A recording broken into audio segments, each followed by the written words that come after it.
Muy buenas noches, mis amados hermanos y hermanas, que el Señor les bendiga. Un privilegio poderme dirigir a ustedes por este medio en esta noche, principalmente de un día tan especial, tratándose del Día del Padre y también de un tema tan especial y que está tan cerca de nuestros corazones como es el tema de la paternidad de Dios como Padre. Antes de comenzar, quisiera que oráramos un momento. Padre, te damos gracias, Señor, en el nombre de tenerte como Padre y ser tus hijos, Señor.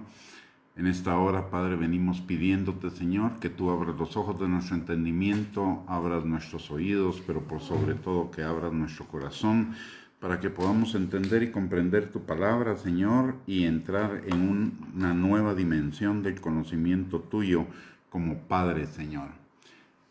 Mi Dios Todopoderoso, tenemos hambre y sed de ti, queremos conocerte más, y tu palabra dice, Señor, que escudriñemos las Escrituras, porque en ellas tenemos vida eterna y a través de ellas te conocemos a ti.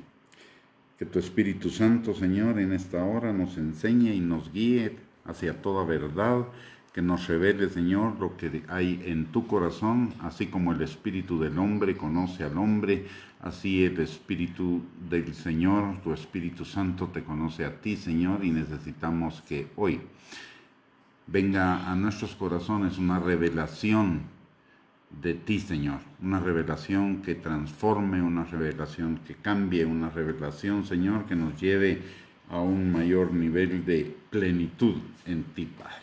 Señor, te lo pedimos en el nombre poderoso de Cristo Jesús.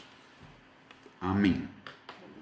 La palabra de Dios en Juan, capítulo 17, versículo 3 dice que la vida eterna es conocer al único Dios verdadero y a Jesucristo. Y necesitamos recordar lo que la palabra de Dios nos enseña, que Jesús y el Padre son uno solo, uno mismo. El Hijo no vino a revelarse a sí mismo, dice la palabra, sino que vino a revelar al Padre a cada uno de nosotros y a revelarnos al Padre en nuestros corazones.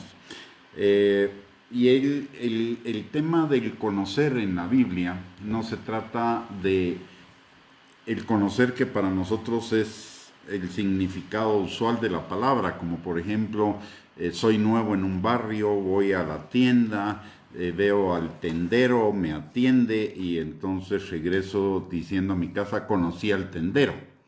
Ese es simplemente un conocimiento muy superficial, un conocimiento básico, primario.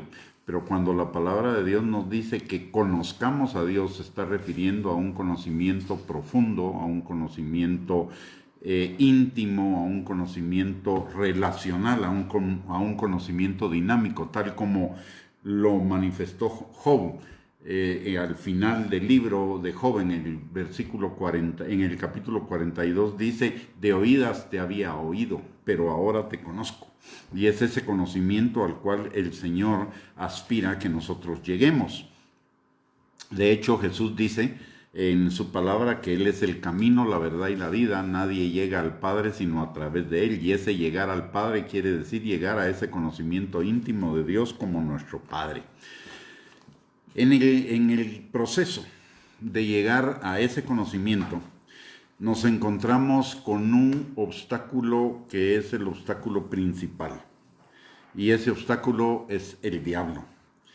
El diablo no puede robarnos la eternidad, pero sí nos puede robar el disfrutar de los beneficios de esa eternidad, el de disfrutar de la plenitud de esa eternidad desde ahora mismo. Recordemos lo que dice Juan 10:10, que el ladrón no viene sino para robar, matar y destruir, y una de las cosas con las cuales el diablo busca robarnos, matarnos, destruirnos, esa vida abundante, esa vida plena, esa vida de bienestar que Jesús trajo o compró para nosotros en la cruz del Calvario, es a través de un conocimiento imperfecto, de un conocimiento distorsionado de Jesús y del Padre. Él es experto en distorsionar el concepto del Padre. Y lo vemos, por ejemplo, en el caso de Adán y Eva. El Señor les había dicho que no comieran del fruto del árbol del conocimiento, y viene el diablo a través de la serpiente a tentarlos diciendo que era mentira que ellos fueran a morir si comían del fruto, que lo que pasaba era que realmente Dios no quería que ellos fueran como Él, y de esa manera los tienta.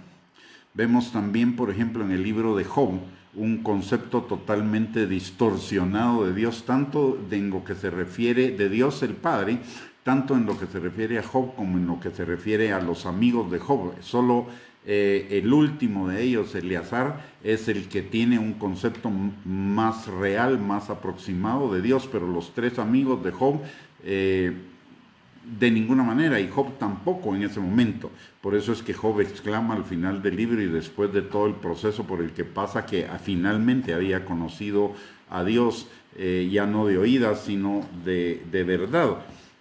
Tenemos también en la parábola de los talentos, en Mateo 25, del 24 al 28, como también el diablo había distorsionado el concepto de Dios en el siervo infiel, y eso impide que ese siervo infiel sea un siervo productivo y pueda accesar al premio de que Dios tenía para él, porque el amo en esta parábola representa a Dios, y el siervo infiel representa a un sector de la iglesia que tiene un concepto errado de Dios y que por lo mismo no puede disfrutar de sus beneficios. Recordemos que los tres eran siervos, y siervos son aquellos que han sido salvos y son parte del cuerpo de Cristo para servir al Señor. Entonces este era salvo, pero tenía un concepto distorsionado de Dios como el Padre, y al tener ese concepto distorsionado no disfruta ni de la bendición de los dones que Él le había dado, de los talentos, de las habilidades, y tampoco disfruta de una calidad de vida de bienestar como era el propósito de Dios el Padre. El diablo siempre nos va a querer presentar como imagen del Padre a un Dios legalista, severo, exigente, perfeccionista, rígido, que nos produce temor en lugar del deseo de acercarnos. O bien nos va a presentar a un Dios lejano, indiferente, desapasionado, ajeno, ausente, que produce indiferencia y que tiene lejanía. Ambas cosas, tanto un Dios legalista como un Dios lejano, nos impiden el acercamiento íntimo, el acercamiento constante, el acercamiento permanente con Él. O también nos puede presentar a un Dios libertino, flojo, alcahueto, que hace, tolera y aguanta todo, y que produce irreverencia. Eso es lo que muchos manifiestan, muchos que no conocen a Jesús, o aún algunos cristianos que no están, o que van a la iglesia y no están firmemente parados en el Señor. Dicen, bueno, no, yo voy a vivir mi vida y en el último momento me arrepiento, pido perdón y ya. Eso es como pensar que Dios es como un alcahueto o un Santa Claus al que podemos engañar al final, haciendo medio buenas cosas para que nos dé los regalos que nos corresponderían. Pero Dios no es así, y Dios conoce todo lo que hacemos, somos aún antes de que lo hagamos, y a Dios no le podemos engañar. Podemos engañar a los hombres, podemos engañar a personas, pero no vamos a poder engañar al Señor. El amor de Dios es algo sobre lo cual necesitamos constantemente no solo vivirlo, sino meditarlo para entender los alcances que tiene para nosotros. Porque todos decimos Dios nos ama, de tal manera amó Dios al mundo, pero ¿realmente conocemos la profundidad del amor de Dios? ¿Conocemos la dimensión del amor de Dios como Padre? Efesios 3:18 es parte de una oración que Pablo hace por los efesios, donde él está orando para que los efesios, que ya eran salvos, que ya eran creyentes, de hecho eran muy activos en la obra del Señor, como nos lo enseña en Apocalipsis capítulo 2, versículo 1. ora para que ellos puedan comprender junto con todos nosotros la anchura, la largura, la altura y la profundidad del amor de Dios, del amor del Padre, que excede a todo conocimiento. Y en esto podemos entender entonces que el amor del Padre no es algo de lo cual ya tengamos el pleno conocimiento, sino es de un proceso gradual. Recordemos que antes en Efesios capítulo 1, versículo 17, Pablo también está orando por los efesios para que Dios les dé sabiduría, revelación, conocimiento del Padre, el Dios de nuestro Señor Jesucristo, pero del Padre. Una cosa es conocer a Dios, otra cosa es conocer al Padre, y aún otra cosa es conocer al amado. Y esas tres dimensiones del Señor deberíamos experimentarlas nosotros en nuestras vidas. El amor de Dios, el amor del Padre y el amor del amado. El amor de Dios significa su salvación, significa el perdón de pecados, significa sanidad, liberación, restauración, etcétera. Pero el amor del Padre implica mucho más allá. Ya el amor del Padre es dirección, dirección, es provisión, es fortaleza, es respaldo, es visión, propósito, destino, identidad, en fin, todo lo que un padre provee para sus hijos, disciplina, corrección, fortaleza, acompañamiento, permanencia. Y el amor del amado es otro nivel. El amor del amado es ya el amor enamorado, aunque sea redundante, ¿no? Pero el amor enamorado de un Dios que está enamorado de nosotros, de un Dios que es ya no solo proveedor, perdonador, restaurador, sino que es un Dios amante, un Dios que se deleita en cada uno de nosotros, un Dios que se deleita en la comunión con cada uno de nosotros. Es un Dios que experimenta hacia nosotros lo que el libro de Cantares nos enseña que experimenta el novio hacia la novia. O sea, y para llegar al conocimiento del amado, para llegar a ser la amada, la novia, en las bodas del Cordero, necesitamos pasar del amor de Dios al amor del amado, y el paso intermedio es el amor del Padre. Así que necesitamos conocer cada día más de ese amor. ¿Por qué razón? Porque el amor de Dios, el amor es eterno para con cada uno de nosotros. Juan capítulo 4, versículo 8 nos enseña que Dios es amor. Dios no tiene amor, Dios es amor. Y si Dios es infinito, entonces su amor para con nosotros es infinito, no tiene límites. De hecho, es lo que nos enseña también Lamentaciones, capítulo 3, versículos 22 y 23, cuando la palabra de Dios nos dice que las misericordias de Dios son nuevas cada mañana. Y eso implica varias cosas. Lo primero que implica es que la misericordia de Dios que fue con nosotros ayer, nuevamente está con nosotros hoy, se está renovando. También significa que hoy vamos a ver manifestaciones de la misericordia de Dios que antes no habíamos visto. Y también significa que hoy vamos a experimentar dimensiones de la misericordia de Dios que no habíamos experimentado nunca antes. Y es que el amor del Padre es tan infinito, tan absoluto, tan completo, que a veces no lo dimensionamos. Por ejemplo, oramos por los alimentos, damos gracias por ellos, pero por ejemplo, le damos gracias al Señor por un regalo igual a darnos los alimentos cada día, por el hecho de que hoy vemos, de que hoy escuchamos, de que hoy tenemos vida, de que hoy nuestros pies, nuestras manos, nuestros órganos están funcionando correctamente, porque hoy tenemos un trabajo, porque hoy tenemos una familia, porque hoy tenemos amigos. Esas son manifestaciones también del amor de Dios. Recordemos que y del amor de un padre para con nosotros. Recordemos que la palabra de Dios nos dice que no hay nada que le sea dado al hombre que no le sea dado del cielo.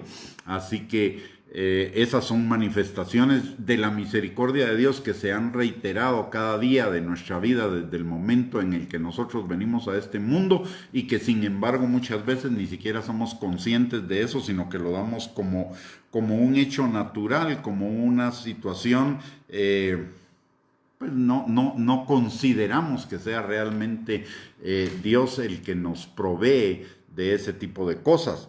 Y muchas veces no lo agradecemos. Somos como aquellos 10 ciegos que fueron sanados y enviados al sacerdote para que pasaran por el rito de la purificación que ordenaba la ley de Dios, y solo uno de ellos regresa a darle gracias al Señor cuando eran 10. ¿Y dónde se quedan los otros 9? No agradecieron el milagro, y muchas veces nosotros somos así. Tenemos la vida llena de bendiciones del Señor, pero no tenemos un corazón agradecido para con Él, y no le damos gracias a Él por esas cosas.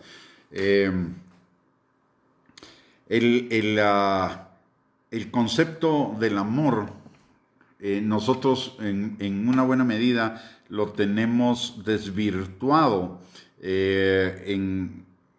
como un sentimiento cursi, emocional, de palabras. Pero el amor no son palabras, el amor no son emociones, el amor no es sentimiento, el amor son hechos.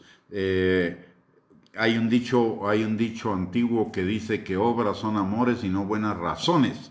El amor es algo que se manifiesta en hechos y no palabras, y el Padre ha manifestado su amor en hechos hacia cada uno de nosotros a lo largo de nuestra historia. Lo ha demostrado a través de todas las bendiciones que hemos podido experimentar. Lo ha demostrado a través de haber enviado a su Hijo Jesucristo a morir por cada uno de nosotros. Él dio lo mejor que tenía por cada uno de nosotros. Un día, solo como un ejemplo, un día estaba meditando en esto del amor de Dios, del amor del Padre, y entonces me recordé del versículo de Juan 3:16, que dice que de tal manera amó Dios al mundo que envió a Jesucristo. Y entonces yo le dije: Señor, ¿por qué, si tú nos amas tanto, por qué no viniste tú a morir por nosotros, sino que enviaste a Jesús? Y el Señor en ese momento me contestó: porque si yo hubiera ido en lugar de Jesús, no hubiera manifestado tanto mi amor por ustedes como dándolo a Él, porque lo mejor que yo tengo es Él, era la vida de Él. Entonces eso me sacudió. Yo no sé si le sacude a usted ese concepto, pero ahí entendí que Dios nos ama a cada uno de nosotros al 100%.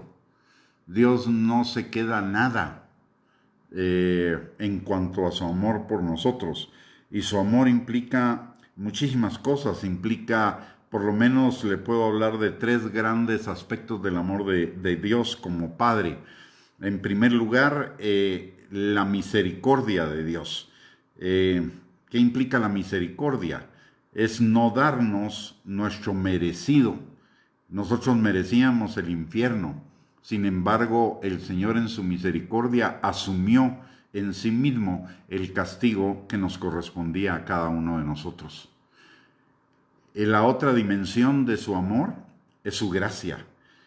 Y eso implica que darle a la otra persona lo que no merece, lo bueno que no merece. Y nosotros por nuestra vida pecadora y porque aún pecamos en alguna medida, en alguna dimensión, no mereceríamos nada. Sin embargo, el Señor aplica su amor y aplica esa característica de la gracia para bendecirnos a pesar de nuestras imperfecciones, a pesar de nuestras fallas, a pesar de nuestros errores. Y la otra gran dimensión de su amor como Padre hacia nosotros es favor. Y eso significa un acto que se realiza para ayudar a otra persona por amabilidad, por amor, por afecto. No porque lo merezca, sino porque se le ama. Es un privilegio, una protección o una ayuda que presta arbitrariamente una persona con autoridad, poder o influencia a otra. Y si verdaderamente conociéramos el amor de Dios, si lo entendiéramos y lo valoráramos, no seríamos tan apáticos, indiferentes y o quejosos, porque vivimos la misericordia, la gracia y el favor de Dios todos los días. Realmente nosotros pensamos, muchos de nosotros los creyentes pensamos que hay dos dioses en la Biblia realmente. No lo decimos así, pero de alguna manera nuestros actos evidencian eso. Uno, el Dios del Antiguo Testamento, un Dios que nos parece un Dios rígido, un Dios vengativo, un Dios iracundo, un Dios legalista, un Dios ajeno, un Dios lejano, y otro Dios que es el Dios del Nuevo Testamento, que es un Dios cercano a través de Jesucristo, pero que realmente, aunque está cercano a través de Jesucristo, Él en sí mismo está lejano, lo vemos como alguien lejano, y realmente no es así.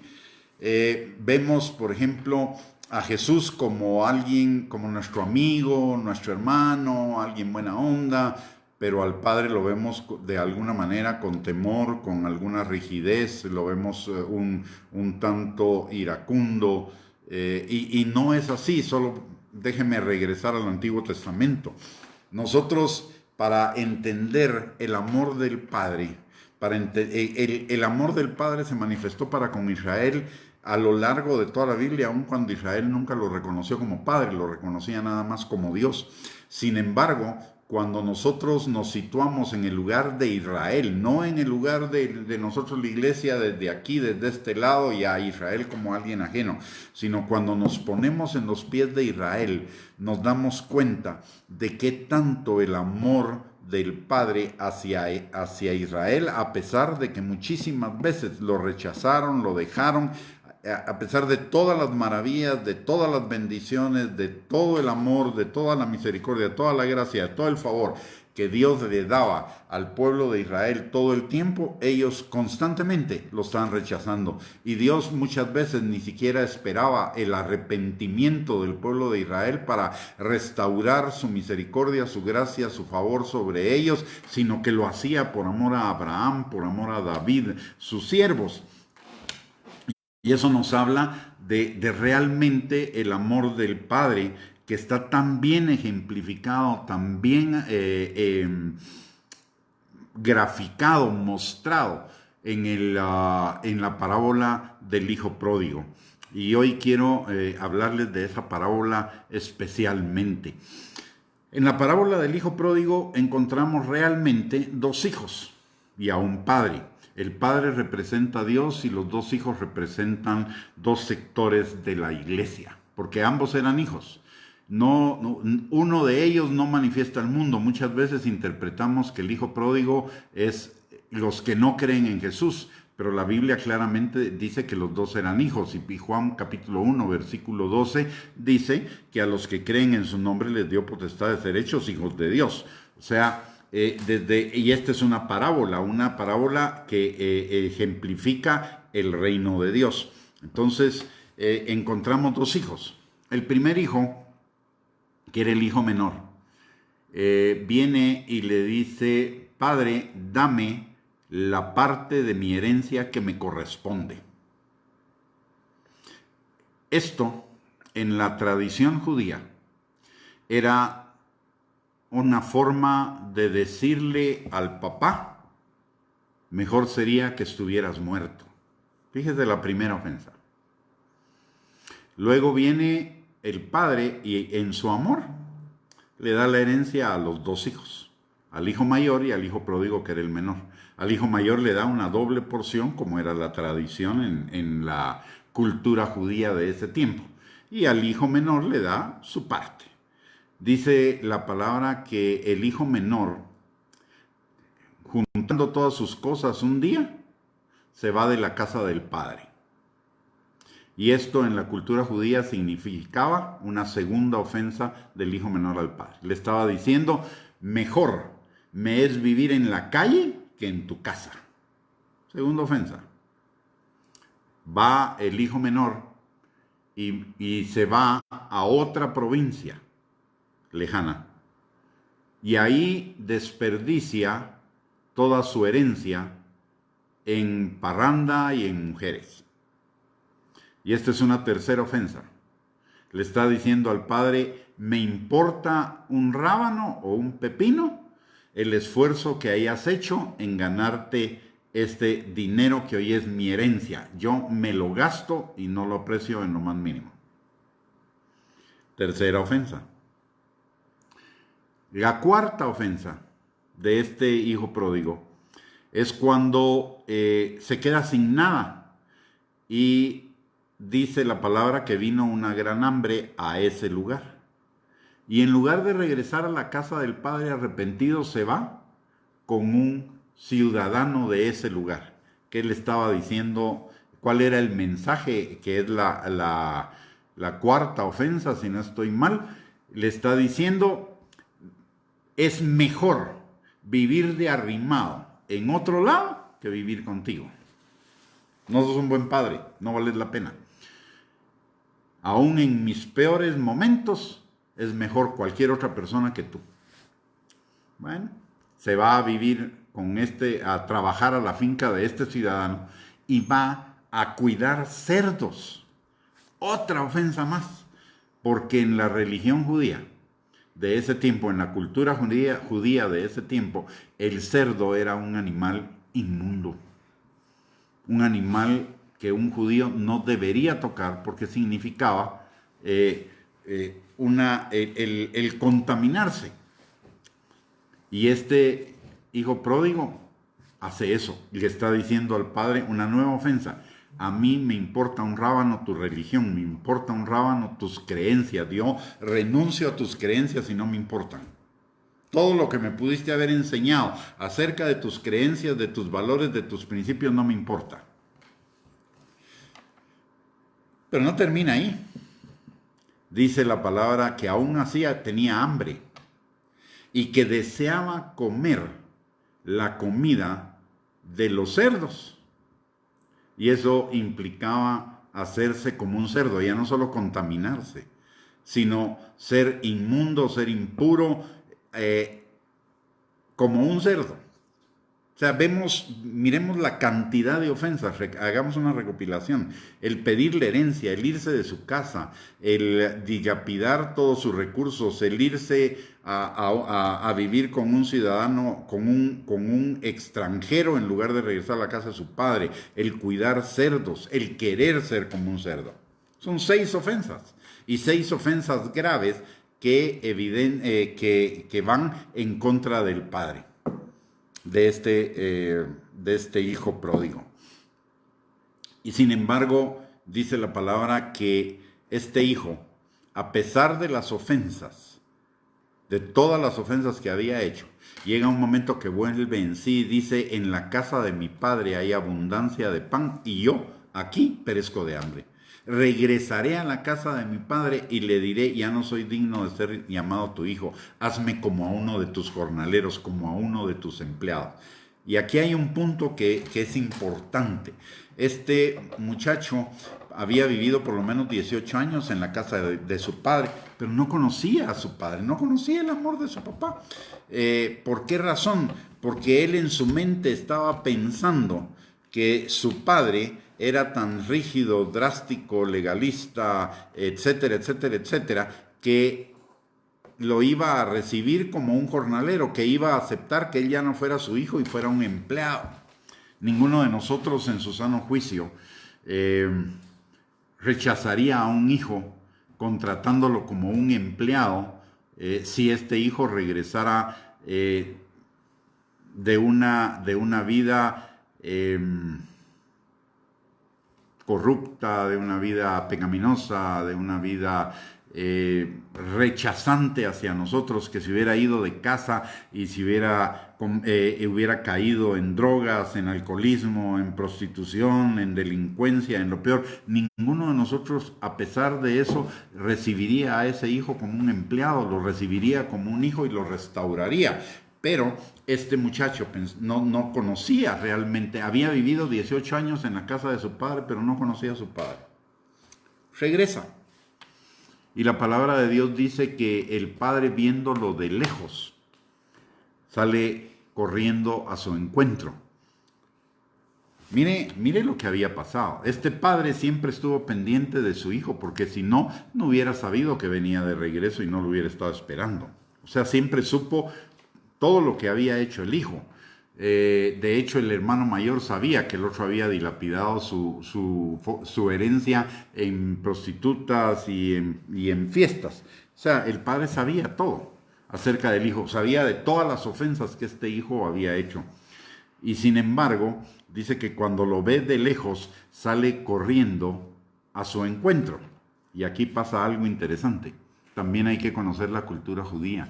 Que un padre saliera corriendo a encontrar a su hijo era contrario, totalmente contrario a la cultura judía, principalmente después de que ese hijo lo hubiera ofendido tanto.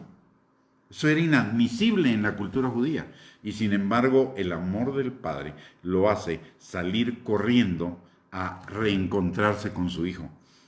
Y otra cosa que el padre hace, dice que en cuanto lo encontró, lo abrazó y lo besó. Y eso significaba en la cultura judía contaminarse, porque el otro venía oliendo a cerdo, vestido con la misma ropa con la que había estado cuidando cerdos, y eso ya era un motivo de contaminación religiosa en el tiempo de Jesús. Y al padre le importa un rábano la posible contaminación que pudiera adquirir, o sea que lo religioso para él era secundario en relación a manifestar el amor y la aceptación de su hijo a pesar de todo lo que su hijo había hecho. Y entonces viene el hijo y le dice al padre: ya no soy digno de ser llamado tu hijo, hazme como uno de tus jornaleros. Y el padre ni caso le hace. Para el padre era suficiente escuchar eso, era suficiente manifestación de un corazón transformado, arrepentido. ¿Y qué hace el padre en ese momento? No le reclama, no le cuestiona, no lo regaña, no le dije te lo dijo, nada de eso, sino que le ordena a sus siervos y les dice, pónganle vestido nuevo. Y eso significa limpieza. Perdón de pecados, pero también significa algo más, unción. Vestidos de lino fino, dice la palabra, y revestidos, ese vestido es el equivalente al revestimiento del Espíritu Santo sobre nosotros, y es la unción. Pero no se queda ahí, dice, pónganle calzado nuevo. Y el calzado, la palabra de Dios nos habla de que benditos son los pies de los que llevan buenas nuevas. Y también en Efesios, en la armadura de Dios, dice calzados con el apresto del Evangelio. Y eso significa una nueva revelación. Una nueva revelación. Y notemos los dones espirituales que este hijo está recibiendo. Ya había recibido lo material, ahora comienza a recibir una herencia diferente, comienza a recibir la unción, comienza a recibir revelación. La palabra de Dios dice también que este padre le dice a sus siervos que le pongan anillo en el dedo, y el anillo significaba posición y autoridad. El Señor estaba restaurando a ese hijo a una posición de autoridad y dándole poder. Porque recuérdense que el anillo representa la autoridad de aquel a quien lo da, Por eso el faraón le da su anillo a José, para que José gobierne en el nombre de faraón en Egipto. Pero no se queda ahí. Hay una cuarta bendición. Le pone vestido nuevo, calzado nuevo, el anillo, y dice: matemos el becerro gordo. Y ese becerro gordo implica provisión abundante en todas las áreas. O sea, el Señor estaba restaurando la habilidad y la capacidad del hijo para tener abundancia. El hijo había quedado en limitación, en escasez, y en ese momento, al hacerle el regalo del becerro gordo, y la palabra dice becerro gordo, no está diciendo simplemente un becerro, o sea, una provisión, está diciendo un becerro gordo, y eso significa abundancia, y es lo que dice la palabra que Dios hace con nosotros en 3 de Juan 2. Hijo mío, yo deseo que tú seas prosperado en todas las cosas y tengas salud, así como prospera tu alma, y esa prosperidad es bendición, es abundancia en todas las áreas de nuestra vida. Y finalmente dice: hagamos fiesta, y eso implica gozo, abundancia de gozo. O sea que el padre ni siquiera le reclama nada al hijo a pesar de todo. El amor del padre era tanto que olvida las ofensas. Y por el otro lado, el amor del padre era tanto que olvida la tradición judía y el qué dirán de los demás para manifestarle la plenitud de su amor a ese hijo. Ese hijo no conocía al padre, no sabía las riquezas que el padre tenía para él, no solo en lo material, sino en lo espiritual. Y déjenme decirle algo: podemos haber perdido nuestra herencia material como este hijo, pero si tenemos la herencia espiritual del Padre, todo lo que perdimos lo vamos a recuperar, y aún más que eso, lo mismo que le pasa a Job. Job perdió todo, pero una vez que se restauró su relación con el Señor, entendió que el Señor era su Padre, todo le fue multiplicado al doble de lo que tenía anteriormente.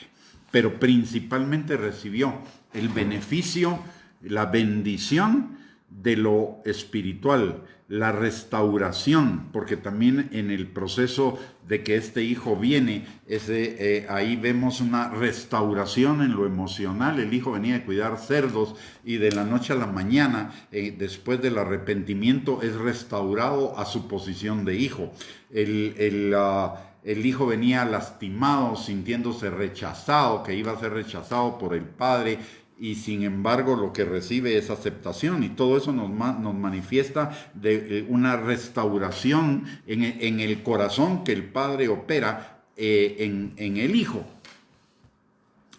Y ahí vemos una enorme dimensión del amor del Padre. Ese hijo pródigo somos nosotros. Ese hijo pródigo somos nosotros. Ofendimos aún como creyentes, hemos cuestionado a Dios, nos hemos alejado de alguna manera de Él, hemos desperdiciado los dones, los talentos, los bienes que Él nos ha dado, hemos dudado de su palabra, hemos vacilado en muchas cosas, muchas veces en lugar de recurrir a Dios hemos recurrido a nuestras propias fuerzas o a las fuerzas de alguien más para salir de nuestros problemas. En fin, nosotros lo hemos sido, y sin embargo el amor del Padre siempre está ahí, dispuesto a que si nosotros reconocemos nuestro pecado, Él nos perdona y nos limpia de toda maldad y nos restaura a una, es más, no a la misma posición, a una posición superior, a un nuevo nivel en su conocimiento. Dice la palabra que sus dones son irrevocables, sus dones y su llamamiento son irrevocables. Él nos restaura a pesar de todo, y muchas veces nosotros no nos percatamos de eso. La palabra de Dios, necesitaríamos pensar mucho en todo lo que Dios nos ha perdonado realmente, de acuerdo a lo que dice su palabra. ¿Por qué razón? Porque recibimos un mandamiento, y es amar al Señor con todas nuestras fuerzas, y la forma de amarlo a Él es reconociendo cuánto Él nos ha perdonado. Lo dice Lucas capítulo 7, versículo 47. Porque al que mucho se le perdona, mucho ama. Nuestro amor hacia el Señor, la dimensión de nuestro amor hacia Él va a estar en la medida en la que nosotros dimensionemos todo lo que Él nos ha perdonado. Y déjeme decirle algo, por la propia experiencia. Lo que Dios nos ha perdonado es muchísimo más de lo que nosotros hasta el día de hoy sabemos o hemos reconocido. Si usted alguna vez fue a un retiro espiritual y le pasaron una lista de tal vez 100, 150 pecados para que pudiera saber de qué le había perdonado el Señor, le puedo decir que esa lista se queda extremadamente corta. Hay muchísimo más de eso, de lo que Dios nos ha perdonado. El pecado es mucho más allá de una serie de cosas que hayamos hecho. Para comenzar, es una serie de cosas, también es una serie de cosas que no hemos hecho. El que sabe hacer lo bueno y no lo hace, le es contado como pecado.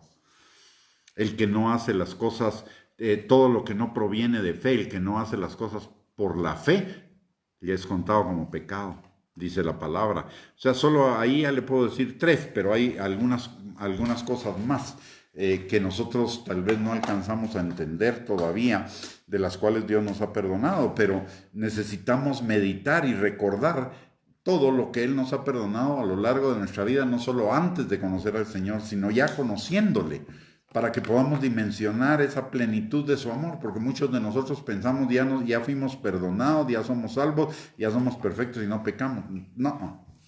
El que comenzó la buena obra en nosotros la perfeccionará hasta el día de Jesucristo, dice la palabra. Y sin embargo, eso implica que vamos a seguir pecando, vamos a seguirnos equivocando. Pablo al final de su ministerio también dice: con mi mente quiero servir a Dios, pero descubro otra ley en mis miembros que me lleva cautivo al pecado. Miserable de mí, ¿quién me liberará de esto? Dice.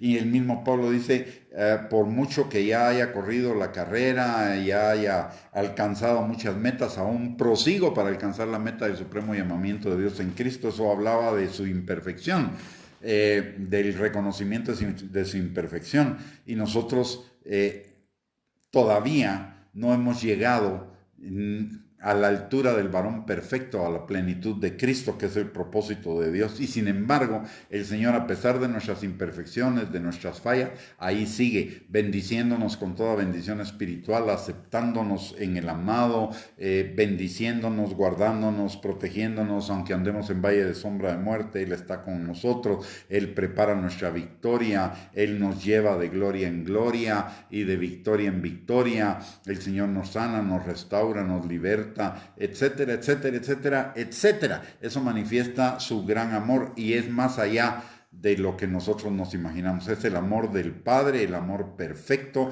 del Padre que educa, disciplina, forma, pero que ama con amor eterno. De hecho, eso es lo que dice la Biblia: aunque tu padre y tu madre te dejaren, yo no te dejaré de ninguna manera.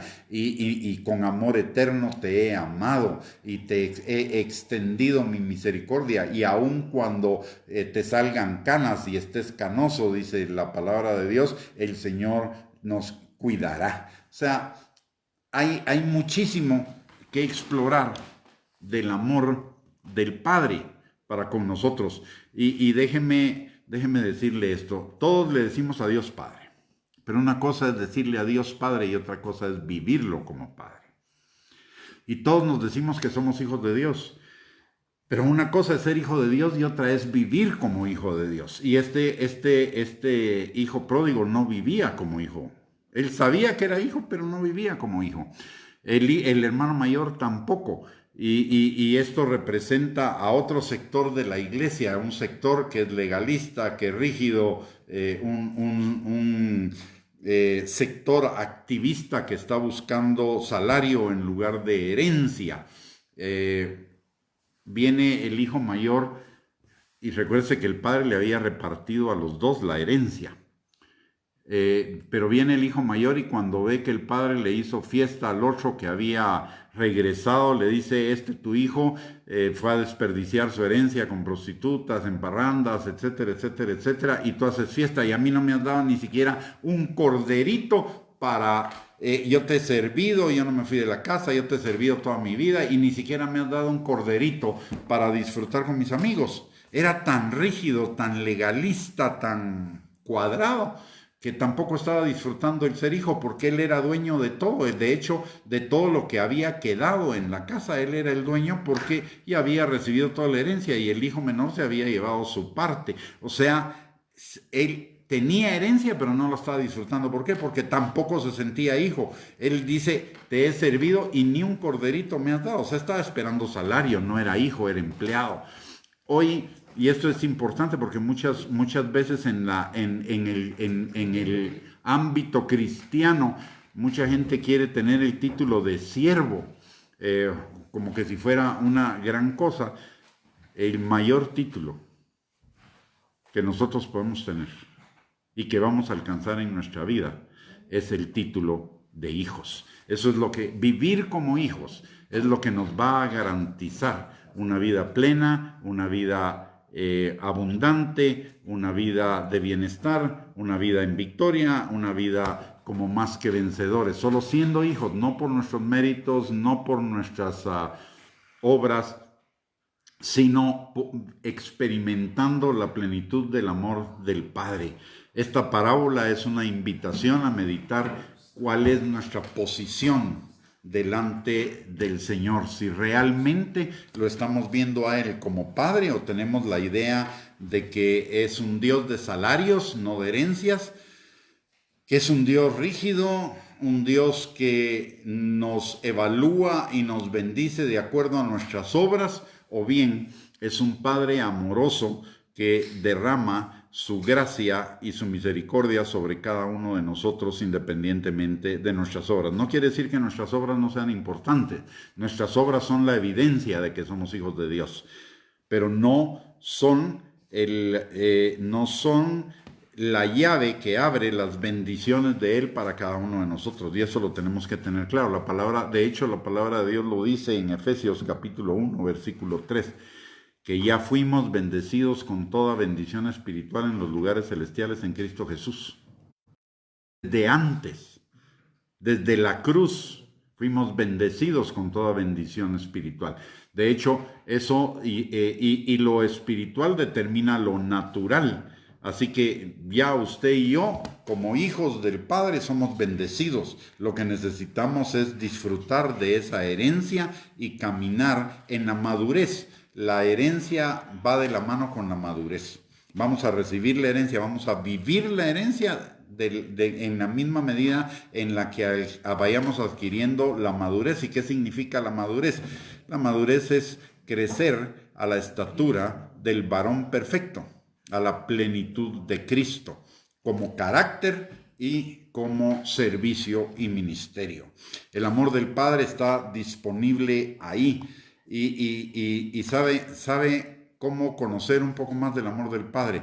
Recordemos lo que Jesús nos dijo en Mateo capítulo 11, versículos del 25 al 27. Dice, nadie conoce al Padre sino al Hijo. Nadie conoce al Hijo sino el Padre. Y aquellos a quienes el Hijo les quiera revelar al Padre. ¿Y cómo sucede esa revelación? Esa revelación se produce cuando nosotros estamos en intimidad con Dios. En la intimidad Él nos lo va a revelar a través de su palabra. Juan capítulo 14, y un buen ejemplo acá. Juan capítulo 14, versículos del 6 al 10 dice, el que me ha visto a mí, ha visto al Padre. ¿Qué quiere decir eso? Una cosa es conocer al Hijo a través de la palabra. Una cosa es conocer al Hijo en teoría. Pero otra cosa es verlo, y verlo significa esa intimidad, esa comunión con Él. En la medida en la que tengamos esa comunión con el Señor, en esa misma medida vamos a ir recibiendo la revelación de Dios como Padre. Nosotros a veces pensamos que el Padre es el viejito barbudo que está sentado en un trono en el cielo con un garrote en la mano, viendo a qué hora nos equivocamos para darnos un mazazo. Sin embargo, notemos lo que dice la palabra. Otra vez en Juan capítulo 14, versículos del 6 al 10. El que me ha visto a mí, ha visto al Padre. El Padre y yo uno somos. Lo que yo hago no lo hago por mí mismo. Lo que veo hacer al Padre, eso hago. Lo que yo hablo no lo hablo por sí mismo. Lo que oigo decir al Padre, eso hablo. O sea, usted quiere conocer al Padre, conozca a Jesús. Jesús vino a revelarse, a revelar al Padre. Él no se vino a revelar a sí mismo. Él vino a revelar al Padre en su amor, su misericordia, su gracia, su favor, su poder, su omnisciencia, su sabiduría, su inteligencia, su entendimiento, su compasión por un mundo caído. Él vino a rescatar de parte del Padre todo lo que se había perdido. Él vino a manifestar a través de sus hechos el amor del Padre hacia cada uno de sus hijos, hacia cada uno de nosotros.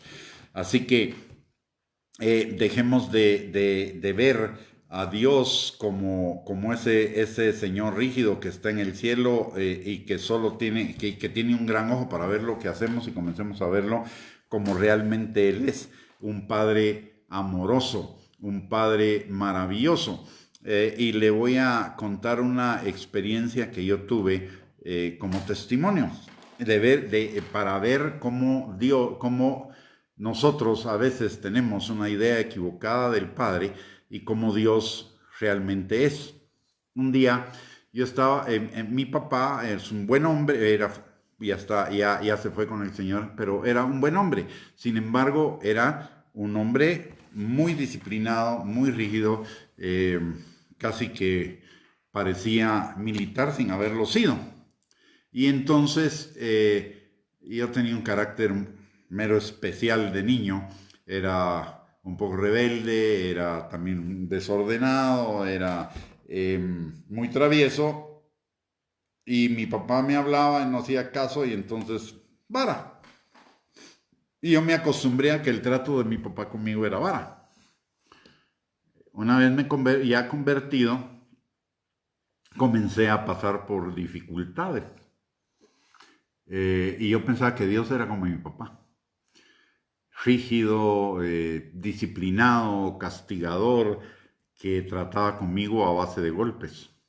Y entonces un día me recuerdo que iba en una carretera y estaba atravesando por un problema. Y entonces venía y le dije al Señor algo que le había dicho ya muchas veces antes, pero que no había tenido una respuesta de parte de Él. Y le dije: Señor, de veras que tú tratas duro conmigo, tratas a golpes, ¿verdad? Como que soy muy necio, le dije yo. Y entonces el Señor me dijo: para el carro a la orilla de la carretera. Y yo lo paré. Y estando ahí, metido entre el carro a la orilla de la carretera, el Señor me dijo: tratar contigo a golpes es darte la familia que tenés. Tratar contigo a golpes es que tengas las hijas que tenés. Tratar contigo a golpes es que tengas el empleo que tenés, la casa que tenés, el carro que tenés, la salud que tenés. Y me comenzó a decir un montón de cosas así. Y en ese momento realmente me puse a llorar. Y algo cambió en mi interior. Y entonces comencé a experimentar realmente ese amor de Padre. Y le voy a contar todavía otra experiencia con Él, en la misma dirección. Un día leí el pasaje de Mateo capítulo 7, versículos del 7 al 12, que dice: pedid y se os dará, buscad y hallaréis, tocad y se os abrirá. Y termina diciendo: porque si ustedes, siendo malos, dan buenas dádivas a sus hijos, cuánto más yo daré buenas dádivas a ustedes. Y yo no entendía ese pasaje, no lo entendía completamente, y le dije: Señor, explícamelo. Y para variar iba en el carro también. Y el Señor me dijo: para. Otra vez me dijo: para a la orilla de la carretera. Y paré. Y me dijo: saca tu billetera. Y entonces saqué mi billetera. Y me dijo abrirla. Y cuando se abre mi billetera, lo primero que veo es digamos, donde se guardan las fotos en la billetera. Y yo tenía ahí las fotos de mis hijas. Y entonces me dijo, ¿qué ves? ¿Qué pensás de ellas cuando las ves? Y entonces les comencé a decir que son tiernas, que son cariñosas, que son jóvenes de bien y todas sus características así lindas, ¿no? Todo lo que un padre va a decir de sus hijos. Me dice, y el Señor me dijo, si tú, eso es lo, siendo malo, es lo que sientes por tus hijas, eso es lo que yo siento por ti y aún mucho más, porque yo soy perfecto, tú eres imperfecto. Y eso me quebrantó, por eso el Señor me dijo que parara el carro, él ya sabía. Me quebrantó muchísimo y eso me enseñó también algo. Para conocer al Padre yo no necesito ver al que fue mi Padre terrenal. Para conocer al Padre, a mi Padre Dios, yo necesito conocer lo que yo experimento hacia mis hijos. Y lo que yo experimento hacia mis hijos es lo que Él experimenta hacia mí, solo que mejorado, solo que aumentado, solo que de una manera perfecta. Él es nuestro Padre y tiene para nosotros una cantidad de bendiciones y de beneficios su paternidad de una manera impresionante. Solo le voy a decir algunos que puedo encontrar en Efesios 1 y en Romanos 8, aparte de todos los muchos más que hay en el resto de la palabra. Pero, por ejemplo, dice en Efesios 1 que somos bendecidos con toda bendición, toda. Ya somos, no seremos, fuimos bendecidos con toda bendición. Y eso significa vida eterna, abundancia, plenitud, prosperidad, sanidad, libertad, restauración, protección, seguridad, victoria, fortaleza, etcétera. Fuimos hechos santos y sin mancha delante de Él, aun cuando en lo natural todavía no hemos alcanzado esa plenitud. Hacia eso vamos caminando, hacia eso nos va perfeccionando, pero delante de sus ojos ya fuimos hechos santos y sin mancha delante de Él. Somos adoptados, hijos suyos, herederos de Él. Y Él es el dueño de todo el oro, de toda la plata y de todo el universo, y nosotros sus herederos, coherederos con Cristo. Y déjenme decirle algo con respecto a la adopción. Esa es otra manifestación de la plenitud de su amor hacia cada uno de nosotros. ¿Por qué razón? No es lo mismo amar a un hijo que por 9 meses yo viví el proceso de su concepción, el proceso de su crecimiento y su desarrollo dentro del vientre de su madre, y tuve 9 meses para que el amor hacia esa personita creciera y se desarrollara en mí, que el amor de la adopción. En el amor de la adopción, este hijo natural es un hueso de mis huesos y sangre de mi sangre. Sin embargo, el amor de la adopción es mucho mayor. ¿Por qué razón? Porque es alguien al que no me dio tiempo de ver crecer, no lo tuve mientras estaba gestando. Antes de nacer no tuve los 9 meses para amarlo y para que ese amor fuera creciendo. Encima de todo, no sé lo que trae, no sé los problemas que pueda traer, las herencias que pueda traer, los traumas que pueda traer. Y a pesar de, no sé su historia, y a pesar de eso lo recibo y lo amo como que si fuera mi hijo. Y el Señor hizo eso con nosotros. Sin ser hueso de sus huesos, ni sangre de su sangre, y Él sí conocía mi pasado. Nosotros cuando adoptamos a un niño no conocemos mucho de su pasado, pero el Señor conocía nuestro pasado perfectamente, y era un pasado lleno de basura, lleno de enemistad, lleno de pecado, de maldad, etc. Y me adopta a pesar de saber todos mis traumas. Si usted supiera, por ejemplo, a la hora de adoptar a un niño, que ese niño es alcohólico, que ese niño fue prostituido, drogadicto, ladrón, asesino, etcétera, ¿lo adoptaría? No, ¿verdad? Sin embargo, el Señor se caracteriza en adoptar hijos así. Él adopta sapos para convertirlos en príncipes. Dice la palabra que lo vil del mundo, lo necio, lo más vergonzoso del mundo fue lo que Dios llamó. Él nos llamó a cada uno de nosotros a pesar de nuestro enorme historial de pecados que Él conocía perfectamente, y sin embargo nos llamó para ser sus hijos y convertirnos en sus hijos, en sus herederos y coherederos con Él. La palabra en Efesios 1:6 dice, como otro beneficio de la paternidad, que somos aceptados, fuimos comprados con su sangre, no hay devolución. Fuimos comprados con su sangre, y eso es el mayor precio que podía pagar por cada uno de nosotros, y eso implica también un cambio definitivo de propiedad, de tal manera que fuimos sellados por su Espíritu Santo, que es las arras de nuestra herencia hasta la redención de la posesión adquirida.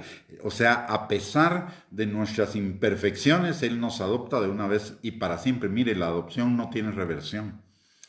La adopción, como la paternidad, no tiene reversión. Cuando yo soy padre, no voy a dejar de ser padre nunca. Si lo soy por adopción, no puedo desadoptar. Y si lo soy biológico, la herencia biológica de mi descendiente permanece para siempre. O sea, la calidad de padre no la voy a perder, aunque legalmente no la reconociera o lo que fuera, pero delante de la verdad voy a seguir siendo padre siempre. Y el Señor, eso es lo que hace con nosotros, nos adopta de una vez y para siempre. Como hijos tenemos perdón de pecados pasados, presentes y futuros. Él ya llevó todos nuestros pecados en la cruz del Calvario. Como hijos fuimos escogidos, predestinados, llamados, justificados y de una vez glorificados, aunque estemos en el proceso todavía. Sellados para vida eterna, protegidos, asegurados, fortalecidos, con poder y autoridad y con victoria. Ninguna culpa, ninguna acusación, ningún juicio, ninguna condenación puede prosperar contra nosotros, porque ya todas nuestras culpas fueron pagadas en la cruz del Calvario, aún por anticipado. Por eso la palabra de Dios dice que ninguna condenación hay para los que están en Cristo Jesús.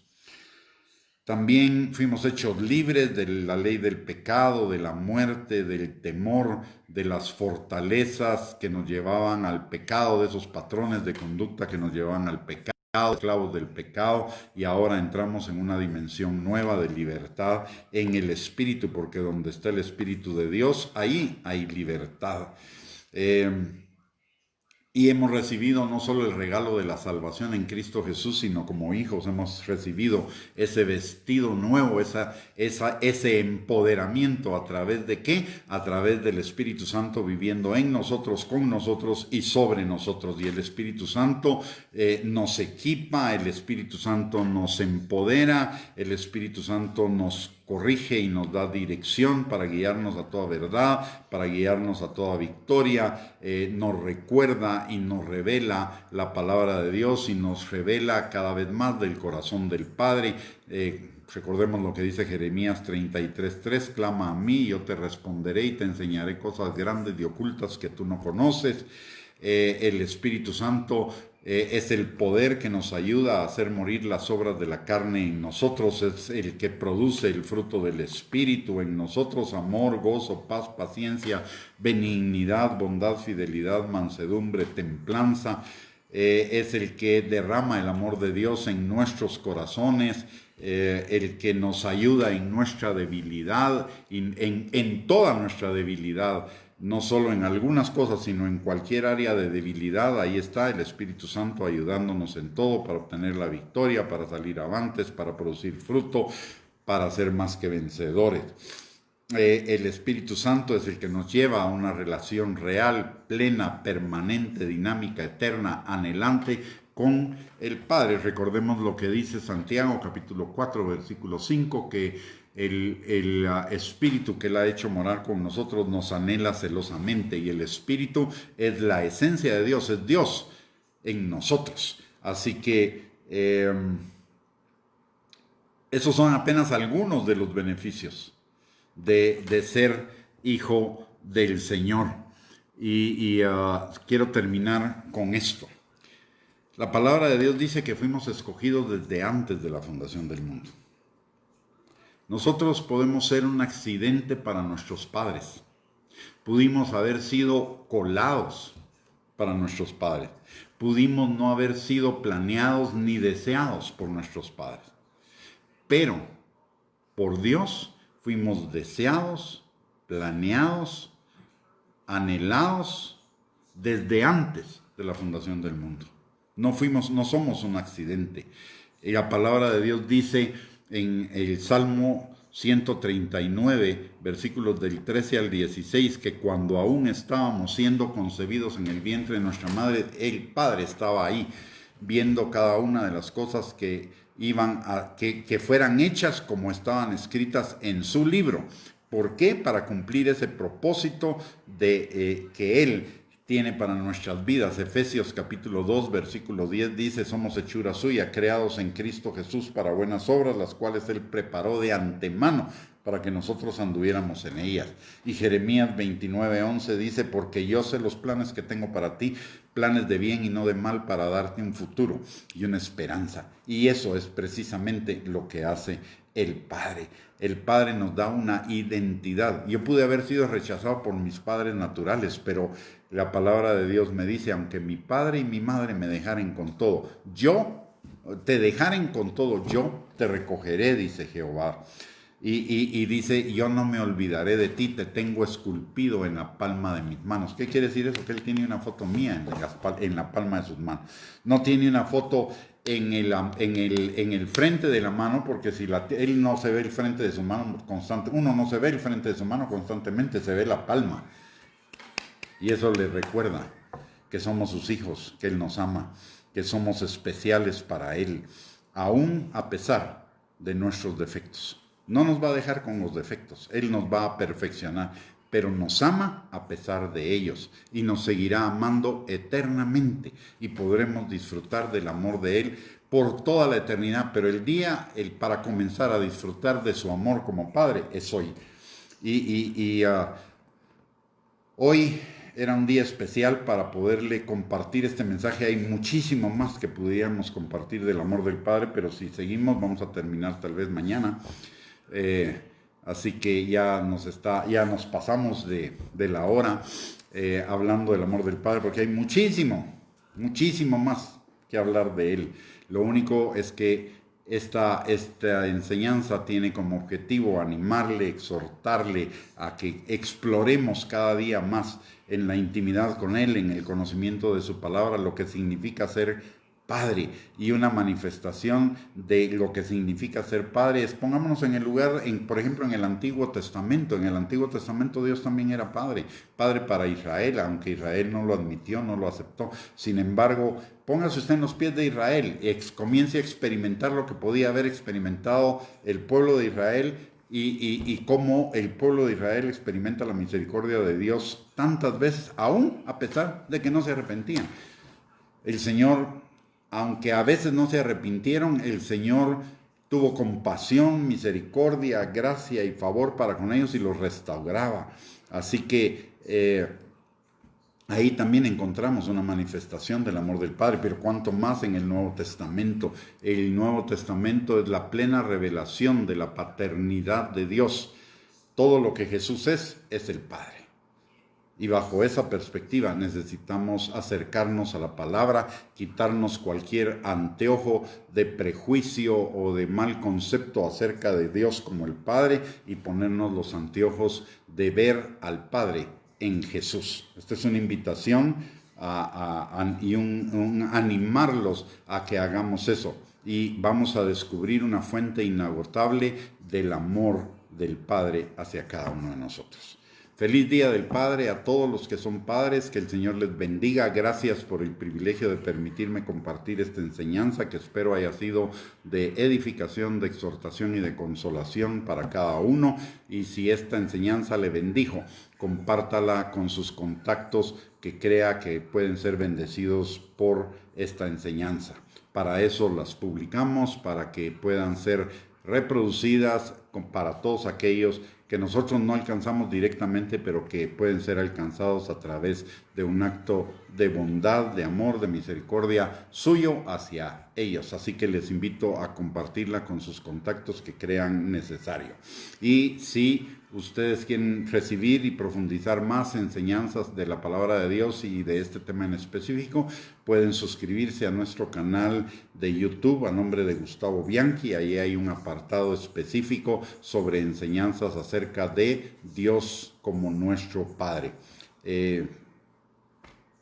No tengo más que desearles una feliz noche, que el Señor les bendiga, les guarde, que tengan un sueño reparador, que el día de mañana lo inicien con nuevas fuerzas, que sea un día de cumplimientos, un día de bendiciones, un día de fructificación, que estén guardados por el Señor y nos vemos por este mismo medio a mediodía y mañana en la noche con otra cápsula de enseñanza acerca de la palabra de Dios. Pero antes de despedirnos, déjeme orar por cada uno. Padre, en el nombre de Jesús, venimos delante de ti en esta noche, Señor, para darte gracias por tu amor, por tu gracia, por tu misericordia. Y te pido, mi Dios Todopoderoso, que tú abras los ojos de nuestro entendimiento para que tu paternidad sea revelada en una mayor plenitud a nuestras vidas, Padre. Señor, en el nombre precioso de Cristo Jesús, te damos gracias por ser nuestro Padre. Y te pedimos, mi Dios Todopoderoso, que nos ayudes a vivirte como Padre y a vivir nosotros como hijos. Que no sea un título, que no sea solamente algo nominal, sino algo real, Señor. Queremos vivirte y queremos vivirnos como Padre e Hijo, en una relación, Señor, de amor, en una relación filial, en una relación de comunión, en una relación íntima, Señor, en una relación de bendición plena, de vida eterna plena, Señor. Padre, abre nuestros ojos, revélanos, Señor, cada día más por tu Espíritu Santo acerca de tu corazón para con nosotros, Señor. Y que, Padre, podamos tener una identidad centrada en ti, no centrada en nuestras obras como siervo, como ministro, como pastor, sino en ti, como hijos tuyos, Señor. Porque solo siendo hijos es que podemos vivir en la casa del Padre, no como jornaleros, sino como hijos, Señor. Te lo pedimos, mi Dios Todopoderoso, en el nombre de Jesús. Gracias por tu amor, tu misericordia. Te pedimos que tu mano poderosa esté sobre cada uno de nosotros y sobre nuestras familias, sanando al enfermo, restaurando al quebrantado, libertando al que está cautivo, sacando al que está preso de la cárcel, fortaleciendo al que está debilitado, levantando al que está caído, Señor, y cambiando toda frustración, decepción, desánimo, temor, angustia, ansiedad, Señor, en tu gozo, que es nuestra fortaleza, proveyendo cada necesidad, Señor, y por sobre todo, dándonos hambre y sed de ti. Todo te lo pedimos en el nombre precioso de Cristo Jesús y te damos a ti toda la gloria, toda la honra y toda la alabanza, Señor. En el nombre de Jesús, amén y amén. Muy bien, mis amados hermanos y hermanas, que el Señor les bendiga, tengan una linda noche y un fuerte abrazo para todos y a los padres que sigan disfrutando este día del amor de los hijos. Bendiciones.